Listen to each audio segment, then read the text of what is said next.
You're listening to the VSL Aviation Podcast. I'm your host, Seth Lake, and this is episode 4. Thanks for listening, and thanks for watching if you're on YouTube. So this is the last in a series of podcasts that I've done on the Private Pilot ACS from the DPE's perspective. So if you're first listening to this show, my name is Seth Lake. I am a DPE and flight instructor. I own a flight school here in Central Arkansas. We specialize in the multi-engine rating. And I decided to start a podcast because there's not a lot of DPEs out there doing podcasts that I know of. And I wanted to have a format where if you're going to take a check ride with me or if you're going to come to VSL and do some multi-engine training, you can get to know us somehow. And I think podcasts are good media to do that. So I chose the Private Pilot ACS to be my first series because, I think, it's best to start at the beginning, and Private Pilot is generally where we all start flying. So the Private Pilot ACS just made sense. So I went through it task by task, area of operation by area of operation, and we're down to Area of Operation 9, which is emergency operations. We're going to cover 9 to the end of the ACS, and then maybe have some discussion on the appendix section of that, and then we'll call it quits. So it shouldn't be too long today. So we left previously with our Area of Operation 8, which is our basic instrument maneuvers, and now we're into emergency operations. The first task to do is task A, which is emergency descent. Now, the emergency descent, you've got your knowledge and risk management items that are listed there. I am generally going to assess your ability to do an emergency descent in conjunction with some sort of scenario, like an engine fire maybe a cabin fire, maybe a physiological event with a passenger, maybe passengers had a heart attack or something. Something that's going to necessitate you descending more rapidly than normal, doing an emergency descent to get down and land. Now, some common errors in this is you get so caught up in the emergency descent that you fail to plan for the subsequent landing. So an emergency descent isn't meant for you to descend as fast as possible and then crash into the ground. That's not the point. It's an emergency descent to get down to an altitude where you can then effect a safe approach to either a runway or a landing surface, if it's not a runway. In the case of a wing fire, for instance, wing fires are pretty scary. There's not much you can do to put out a wing fire, right? An engine fire, not so much scary. It is kind of scary for sure. But if you think about the engine, it's really meant to be on fire. It's got a hot engine up there. It's got exhausts that are blazing hot, and you've got a firewall protecting the rest of the airplane from that. So if you shut off fuel, generally it'll do a good job of containing that fire if you do it in a pretty reasonable amount of time. Now, if you have a wing fire, on the other hand, there's no way I can stop fuel from getting to the wing because that's where I store all of my fuel. So if it catches on fire, that's a bad day, and I'm going to need to descend as fast as possible before that fire can cause a structural failure of my wing spar or something like that. So I'm going to descend basically as fast as I think I can safely and get it on the ground. So that's kind of the point of the emergency descent, but we're really not I typically don't give wing fires, first of all, and we're really not giving a scenario where it's just a catastrophic failure where you're going to die and you need to descend now. It's usually some sort of emergency procedure that's in the checklist, so I expect you to get down quickly. Now, in the real world, where are we using these emergency descents? Typically, an emergency descent is going to be very critical in the case of a rapid decompression if you're flying a pressurized aircraft. So in the private pilot context, where we can safe to assume that you're not going to be doing this check ride in a pressurized aircraft, for most case, it's going to be some sort of emergency where you need to get down quickly. So I would say maybe a suspected carbon monoxide poisoning, physiological event like that, or hypoxia. Maybe you need to get down from a high altitude. Maybe it might be due to icing. You're picking up icing and you feel that the faster you get to that warmer air, the better. It could be smoke and fumes in the cockpit, and you don't know the source of that. In which case, you're going to have kind of this nested emergency procedure, right? These procedures don't happen in a vacuum. A lot of times, one emergency might cause another emergency, or one emergency might drive multiple emergency checklists, in which case you're going to have your hands full of airplane while you're descending. So the skill that we're going to have to demonstrate here, we need to clear the area. We need to establish and maintain an appropriate airspeed and configuration in a scenario specified by the evaluator and as covered in the POH to start that emergency descent. And then maintain orientation, divide attention appropriately, and plan and execute a smooth recovery. And that's really critical because we need to plan a smooth recovery from the emergency descent to begin either a forced landing or a landing at an airport. So that's something that gets missed often. You get wrapped up in this emergency descent, and we just start blazing down. Before you know it, we're descending through 1,000 feet AGL, and I'm sitting here wondering, well, how are we going to make a safe landing out of this, right? The point wasn't to descend and crash, like I said. The point was to descend and land somewhere. So make sure when you're practicing this, you're practicing that smooth recovery and going in for a nice landing afterwards. Complete the appropriate checklist, the rest of those skills there. So there's 6 skills related to emergency descent. All right, so now we're on to emergency approach and landing simulated. And notice in the notes here, it has in parentheses ASEL or ASES. So that designates this task, emergency approach and landing, is only applicable to airplane single engine land and airplane single engine sea. So this isn't a task that we're going to do in a multi-engine aircraft. We're going to see more of those in just a moment. All right, so first of all, we have to demonstrate several pieces of knowledge here about ELTs. That's listed on there. So how is your ELT going to help you out in this? How can ATC services be of assistance to you as an aircraft in distress? I hear a lot of talk about declaring an emergency. Well, if you're in a non-radar environment and you're flight following, if you're thinking about declaring an emergency and you're using brain cells to decide to do that, and you're not handling the emergency first, then you're probably doing things a little bit out of order. ATC is a good resource, and you absolutely need to declare emergency if time permits, but it really needs to be the last thing on your mind. The first thing on your mind needs to be picking out a suitable landing surface, going to best glide, probably switching fuel tanks, because if you've lost an engine and you're having to do this emergency approach and landing with a failed engine, more than likely it's because you've ran yourself out of fuel if you look at the statistics. But really maintaining aircraft control, going to a best glide speed, finding a suitable landing surface, and then troubleshooting the problem if conditions permit. Once you're headed towards that landing surface, then once you get everything trimmed out and everything's handled, now is the time for you to decide to declare an emergency. Squawk 7700, whatever, 121.5 if you're not talking to center.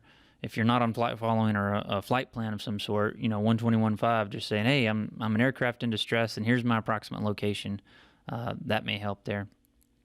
All right, some common errors in the risk management area. We see failure to consider altitude, terrain, obstructions, failure to follow glide path to a selected landing area, and then low altitude maneuvering. This is something, low altitude maneuvering, including stall, spin, or C-fit. So if you pick out this beautiful field that's beyond, maybe just a little bit beyond your gliding distance after you've lost your engine, you could try to maneuver the aircraft in a way that really would probably result in a stall spin accident. And that happens all too often, unfortunately, where a pilot has an engine failure. They handle the engine failure just fine. So you've done everything right, and you've selected this nice field that looks really flat beyond what your glide distance is. It could really result you in having to maneuver the aircraft in a way that's going to cause a stall and probably a spin. because you tried to maneuver to a place that you really couldn't get to eventually. So what I suggest is maneuver to a place, or first of all, go out and practice this, but practice kind of a high key maneuver. That's what we call it in the Air Force when we're training, with a emergency landing pattern actually, and we go to a high key, and that's a point about 3,000 2 to 3,000 feet above our desired landing spot, right? And we reach that at high key, and then we get into a known configuration, and we do a 360-degree turn to come around and land on our selected point that we're directly over. That way, you're not having to kind of shoot from the hip and try to make that pasture that maybe is 5 miles away. And yeah, you might be able to get there, but again, just like in the emergency descent, if you get to that field, are you in a position when you get there to affect a safe landing? And that's something that I see a problem with in this event particularly is we maintain, so looking at the skills here, we maintain our best glide. We get there right away, and folks are really good at getting to that best glide speed.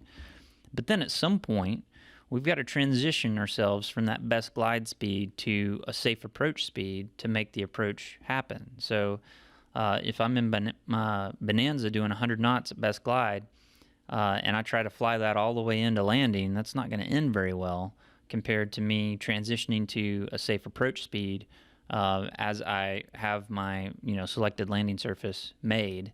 Then I can start to add flaps, even put the gear down if appropriate, and slow down to that nice approach speed and land at the slowest practical speed, which is where we want to land at. We don't want to land at best glide. So some of our, that's our first skill. Skill 2, configure the aircraft in accordance with the POH, select suitable landing distance inside of our glide distance, or landing area inside of our glide distance. Plan and follow a flight path to the selected landing area, keeping all the obstructions and wind and terrain in mind. Prepare for landing as specified by the evaluator, and then complete the appropriate checklist. So that's that last one, that skill S5, prepare for landing. That's something that gets missed a lot, is we don't do a good job of preparing for landing. We do a great job at going to best glide, not so much getting ready for that eventual landing. All right, systems and equipment malfunctions. A lot of times this is one of these, this is one of the areas that's going to get compounded in with one of your other problems. So you're probably going to have some sort of system and equipment malfunction, like maybe engine roughness, that first one that's listed there. Maybe in my scenario in the checkride, I'll say, hey, your engine begins to run roughly. What do you do? Generally, if I give you some sort of type of, or if any examiner gives you a rough running engine, that engine's probably going to fail eventually. We're not just going to leave it running rough for the rest of the check ride. We're going to simulate a rough running engine, and then eventually that's going to result in an engine failure. What we're doing is we're kind of gauging your ability to diagnose, okay, well, what can cause engine roughness? Maybe I need to look at my mixture. Maybe I need to look at my ignition, maybe switch to mags left, right, maybe even off, back to both, ensure the carb heat's on, run a checklist. That's what we're looking for, is that you are able to analyze, while maintaining aircraft control, some sort of equipment malfunction. So there's a list of equipment malfunctions there in the knowledge area that we might give you there. Risk management, failure to use the checklist. That's number one. That's the biggest thing. If you get a disapproval on this section of the check ride with me, it's because you tried to kind of make up the thing and or make up the solution and didn't refer to any checklist at all. And then the skill, describe appropriate action for simulated emergencies from at least 3 of the elements or sub-elements in K1 through K5 above. So back to that engine roughness, the engine roughness kind of hits all those points, because if you are evaluating the reason for the engine roughness, then you're going to turn on your carburetor, hopefully, maybe see if that's carb ice. You're going to analyze your oil or your engine gauges. So that's going to say, hey, well, that, loss of oil pressure, that can be a reason for engine roughness. And where would I look to see that? Oil pressure. Fuel starvation. Okay, check your mixture, check your fuel selector, make sure you select a tank that has fuel in it. So we've evaluated at least 3 of those sub areas there from the systems in the knowledge area. And then skill 2, complete appropriate checklists, like we talked about. All right, next on the list is emergency equipment and survival gear. So ELT, that's a big one. Fire extinguisher operations, that's one that gets covered probably in the beginning of the check ride when we're in getting the passenger briefing and you're telling me how to use the fire extinguisher and where it's located. Emergency equipment and survival gear, if you've got any type of survival gear in your airplane that you know where it's located, maybe that would be a good thing to mention in your passenger briefing. Risk management, failure to plan for basic needs, water, clothing, shelter for 48 to 72 hours. So that's kind of a recommendation there to have some sort of survival kit that you can maybe affect kind of your own rescue or keep yourself healthy for a good amount of time to give folks time enough to find you and come do the eventual rescue. And then lastly, we want to identify appropriate equipment and personal gear and brief passengers on proper use of onboard emergency equipment and survival gear. So again, that needs to be done before you begin the flight on your passenger briefing. All right, next up, we have Task E. Now, this is engine failure during takeoff before VMC simulated, and it says AMEL and AMES. So that stands for Airplane Multi-Engine Land and Airplane Multi-Engine Sea. So this we're not actually going to talk about now because I'm going to do a whole show on our multi-engine program and what a multi-engine check ride looks like. We'll probably do a combined show for both private and commercial add-ons. I've never done a multi-engine private pilot initial check ride, and that's really what this series of podcasts is for. So we're going to skip this one because this doesn't apply unless you're doing your check ride in a multi-engine aircraft. And like I said, most people aren't doing their initial private pilot check ride in a multi. They're usually doing an add-on, in which case the check ride looks a lot different. So we're not going to do this one. And this next one, Task F, that's also a multi-engine one. Task G is multi-engine. And then all of Area of Operation 10 is multi-engine, so we're not going to talk about that. And we're going to skip to night operations. So here we are in Area of Operation 11, Task A, which is the only one here. It is night preparation. This one's a little different than the rest of our tasks that we see in the ACS. So this one, a lot of times it is kind of verbally debriefed. This isn't something that we can have you demonstrate skills at night unless we're doing the check ride at night. So it says not generally evaluated in flight. If the practical test is conducted at night, all ACS tasks are evaluated in that environment. Thus, there is no need for explicit task elements to exist here. So really what this turns into is I'm going to ask some questions probably during the oral that are going to gauge your knowledge and risk management about flying at night.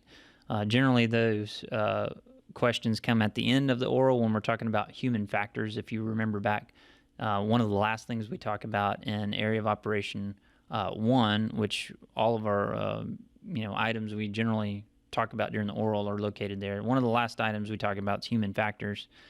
And I'll talk about maybe what are some unique human factors about taking off from an airfield at night with very few visual references outside. Night's pretty interesting in the United States because in other countries, you actually need an instrument rating in order to fly at night. In most other countries, you definitely need more training to fly at night or be qualified to fly at night. And it's interesting that a straight private pilot can go out and fly at night with having very limited experience or training at night, which you can look at the requirements for night flying for a private pilot. It's not very much. And so after I issue you this certificate, you could go out and just fly exclusively at night, having not been really trained very well in it or having very much practice in that environment at all. And in some nights, think of a new moon or really dark night with not a lot of cultural lighting, it can be pretty much an instrument meteorological condition flying. It's very similar to that. So flying at night can be challenging. And if you're going to be doing that a lot, if your mission is going to have you flying at night a lot, I would suggest you getting training above and beyond what FAR 61 says that you have to have in order to get your private pilot's license. So some of the things that we'll talk about, physiological aspects of vision. So that's stuff that comes up with me during the oral most of the time. Your lighting systems for airports, your airplane equipment, lighting, personal equipment for night flight, night orientation, navigation, and chart reading. Those are some things we could talk about. Risk management, collision hazards, distractions, and hazards specific to night flying. That's where we'll kind of talk about that being kind of very similar to instrument conditions. And really, you need to be doing instrument takeoffs and referencing the instruments more than you do during the day. So that's area of operation 11. And then here we go to 12. This is our last one. This is post-flight procedures. We are looking at after landing, parking, and securing. And that's for airplane single-engine land and airplane multi-engine land, because we have another section here, which is our seaplane post-landing. So if you're doing it in a seaplane, I guess you'd reference that. But we're just looking at task A here, and that's your after landing. So your airplane shut down, you're documenting post-flight discrepancies if you have any. Again, risk management comes up with the inappropriate activities and distractions. So we're done with the check ride. It's like, oh man, I'm so glad this is over. I'm taxiing back into the home drome and gonna throw the chocks in. Hopefully I passed. And maybe you maybe you decide not to come to a complete stop after you clear the runway, and you're taxiing in, and maybe you forgot the flaps. Now you're distracted and you're taxiing, and that's not the time that you want to bust this check ride. So stay with it. Keep your head in the game all the way back to parking. Fly the plane all the way back to the parking spot. Be a professional. You're going to bring it back in. Secure the airplane. So you want to utilize runway incursion avoidance procedures. Park in an appropriate area. Complete the appropriate checklist. Conduct a post-flight inspection. Secure the airplane. And after that, then you can take a deep breath. You've closed the door of the airplane. We're walking in to do our debrief of the check ride at this point. So that is the Private Pilot ACS. So we've done, I think, what is a good blow-by-blow. I'd love to hear some feedback. And if you're hearing this now, like in the next couple weeks, it's November of 2021. Or if it's, a year from now and you're coming up on your check ride and you just stumbled upon this podcast, feel free to send me an email. You can reach out to me at Seth, that's SETH, at vsl.aero. Ask a question and I'll answer you directly in email. I might do a podcast about it if I think it's a good question or a good topic that I'm getting a lot of feedback on.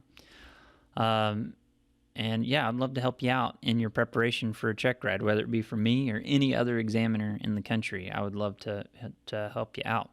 So here at the end, we have our appendix. I talked about the appendix in episode 1. Just to remind everyone, there is some important stuff in the appendix.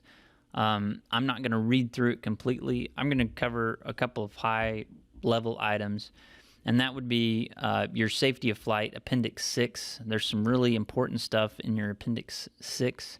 And then Appendix 7, that includes some of it's kind of an amplifying remarks for some of the areas of operations. So if you look, for instance, on Appendix 7, that page A19, you can see for ground reference maneuvers, the evaluator must choose at least one maneuver for the applicant to demonstrate, and it goes through and lists them out there. And then in power off stalls here, evaluation for recovery from an approach to stall should not mandate a predetermined value for altitude loss and should not mandate maintaining altitude during recovery. Proper evaluation criteria should consider the multitude of external and internal variables that affect the recovery altitude. So what they want us to do here is kind of moving away from the old school mindset that we wanted to limit altitude loss during a power off stall recovery. Inadvertently, kind of a secondary or unintended consequence of limiting altitude loss during a stall recovery is either holding the plane inadvertently into a stall because you're trying to minimize the amount of altitude you lost, or entering a secondary stall. So we're no longer grading on how much altitude you lose in the recovery, just that you're recovering properly, timely, and taking into account all those other things that could cause altitude loss.